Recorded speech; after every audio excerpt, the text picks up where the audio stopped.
যেতিয়া ছিংগাপুৰত গধূলি 4:30 বাজিছে 8-9 ঘণ্টা তেওঁৰ মৃত্যুটোক লুকাই থোৱা হৈছিল তাৰ মানে 6:30 বজাত তেওঁৰ মৃত্যু হ'ব লাগিব যদি 6:30 বজাত হৈছে সিদিনা ছানৰাইজ হৈছে আপোনাৰ 6:55 ছিংগাপুৰত আৰু তেতিয়া আমি যদি ভিডিঅ'টো চাওঁ বহুত পোহৰ হৈ আছিলে কুৱেশ্যন নম্বৰ 2 পৰাগ দা তেওঁলোকৰ লগত গৈছিলে পৰাগ দাই এই কথাষাৰ তেওঁ ফেচবুকত লিখিছে যে মিছা কথা কৈ লাভ নাই নম্বৰ 3 এখন ইয়ট যেতিয়া বুক কৰে ইয়টখনত আপোনালোকৰ CCTV ভিডিঅ' থাকে আৰু আমাক CCTV ভিডিঅ' গোটেইখিনি লাগে ইয়ট মানে এখন প্ৰাইভেট নাও আজিকালি টোটোত আপোনালোকৰ কি থাকে টোটোত CCTV থাকে সেইদিনা ল'ৰা এটাক দেখা পাইছোঁ ল'ৰাটো সুধিছোঁ বোলে তোৰ টোটোত দেখোন CCTV লগতে দাদা কেতিয়াবা মাৰপিট হৈ যায় হয় নেকি তে টোটোত যদি CCTV থাকে তেনেহ'লে আপোনালোকৰ ইয়টতো CCTV আছে আমাক আৰম্ভণিৰ পৰা শেষলৈকে CCTV ফুটেজ লাগে চতুৰ্থ কথা যিখিনি মানুহে কৈ আছে আমি গৈছোঁ আমি যোৱা নাই আমি আছোঁ আমি নাই সেই মানুহখিনিয়ে CCTV ফুটেজটো যদি দিব নোৱাৰে দেন অসমবাসী ৰাইজে কিছুমান ভাবিবলগীয়া কথা নম্বৰ 4 যে জুবিনদাৰ দৰে মানুহ এজন যদি গৈছে তেনেহ'লে তেওঁৰ লগত ছিকিউৰিটি তেওঁৰ লগত ডক্টৰ আৰু চবতকৈ ডাঙৰ কথা তেওঁ হস্পিটেল পাওঁতে কিমান সময় লাগিছে আমাক সেইটো লাগিব তেওঁ হোৱা জাগাৰ পৰা হস্পিটেল পাওঁতে কিমান সময় লাগিছে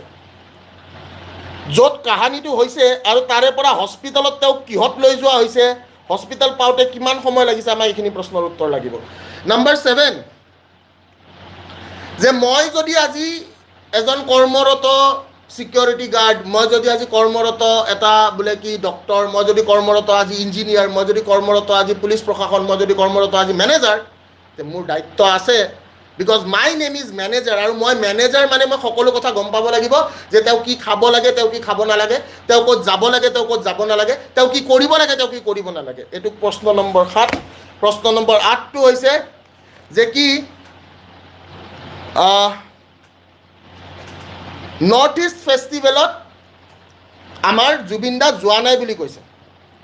আৰু আমি সকলোৱে দেখিছোঁ যে জুবিন দাই বাৰে বাৰে কৈছিলে যে মোৰ ছিংগাপুৰত যাব মন নাই নৰ্থ ইষ্ট ফেষ্টিভেলত যাব মন নাই মোৰ ৰৈ বিনালেৰ বহুত কাম আছে মোৰ ডাবিং আছে আৰু যাব ইচ্ছা নাথাকাৰ স্বত্তেও তেওঁক কি তাতে লৈ যোৱা হ'ল আৰু কৈছে অৰ্গেনাইজাৰে আজি এটা স্পষ্টীকৰণ দিছে যে Zubeen Garg did not go' to North East festival Zubeen Garg went for a vacation আমি খলি এটা কি কৰিছিলোঁ আমি এটা হোটেল বুক কৰি দিছিলোঁ নম্বৰ 10 তদন্ত যদি কৰিবলগীয়া আছে তেনেহ'লে তদন্ত ইণ্টাৰনেশ্যনেল অৰ্গেনাইজেশ্যনক দিয়ক এটা ঠিক আছে ইয়াৰে অসমৰ পুলিচে গৈ কিনে তাতে তদন্ত কৰি লাভ নাই ঠিক আছে অসমৰ পুলিচে আজিলৈকে মোৰ দেউতাৰ মাৰ্ডাৰটোৱে